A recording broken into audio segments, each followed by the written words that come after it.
Hello everyone, कसे आहे तुम्ही? तर चला, आज रिद्धू माझी ना खूप गुड गर्लसारखी बसलेली आहे आणि हे बघून मला खूप छान वाटत आहे.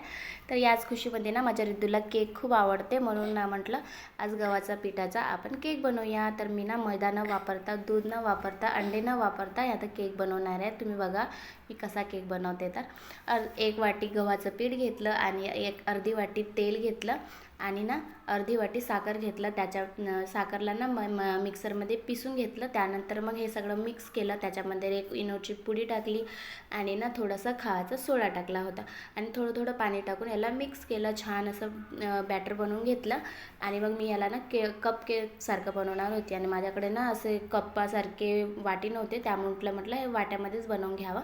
मग त्याच्यामध्ये ना छान असं तेल लावून ना त्या बॅटर टाकून दिलं त्याच्यामध्ये. मग त्यानंतर मग माझ्याकडे थोडे बदाम होते, त्याला पण थोडंसं डेकोरेशन करून दिलं आणि बघा तुम्ही बघू शकता किती छान हे केक तयार झाले होते.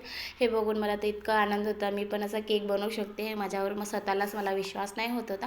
तर चला, माझ्या रिद्धूला तर खूप आवडला. तुम्ही पण बनवून बघा आणि रेसिपी आवडल्यास मला लाईक आणि शेअर करा. भेटूया पुढच्या ब्लॉगमध्ये. बाय.